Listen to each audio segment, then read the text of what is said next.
For this set of art, we really wanted to take back to the roots of Tetrum and the world of Wildhearts as a whole. Why cave paintings?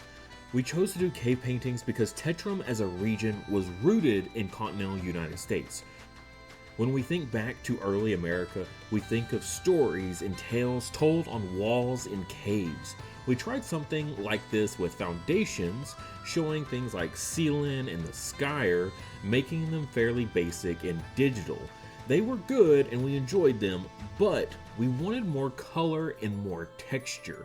So why the colors and the textures in the background? We built the base of them like a Midwestern cave, with iron and other minerals in the ground, using a real texture on them to give them a grit we couldn't get on top of the color when you do it in digital. We wanted it to feel like a real cave wall made by the early people of Tetrum. The colors we used are colors we think from the lore book that we have. The early people of Tetrum are finding ash, coals, berries, plants, ochre. We think this gives the whole thing a real cave painting sense. But why one piece where they're all tied together? Cave paintings used to be a great storyteller that elders would use to communicate to the community.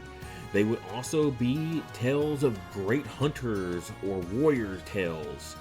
We imagine this as one large tapestry, telling a progressive and whole story that features Moonlight Aura basking down on creatures, a Glaciify empowered by Shaper magic, battling a Shorefin and Iguana.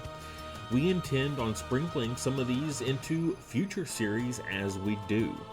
The cards that we ended up going with for this piece were the Moonlight Aura, the Tornado, Picara, Doubling Cube, Enchanted Draft, Aguada, Glaciify, Shaper Magic, Vortnail, and the Shorefin.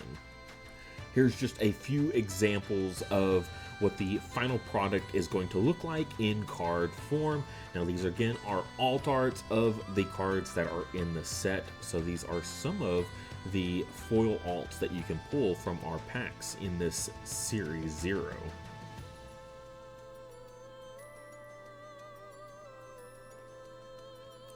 When it comes to doing art for Wildhearts, we always want to, as much as possible, dip into the lore that we have for all of Tetrum and all of Magia in general. So when we do something like this, we have the Tetrum map here available to us, and so we can literally pinpoint where in the world we think that these cave paintings would originate from, and then we can build upon that. When it comes to lore, we are very, very much invested into it. In our lore book, you can see all kinds of different biomes that we have, as well as character history that we have tied to them. So some of our named characters also will appear in the lore book. In this example here, you can see we've done that in the Great North, and it just continues upon that throughout the lore book. And one of the reasons we like to tie into all the biomes so much is because it actually is a part of the game itself. So in a game of the Wildhearts trading card game, you'll be battling over different fields, and all these different biomes, we have it explained in the lore book that we have something like a geostone, which will actually bring out a portion of that biome, is a copy of it, and that's where you're battling in your stadium amongst these 3 different biomes all at once at the same time.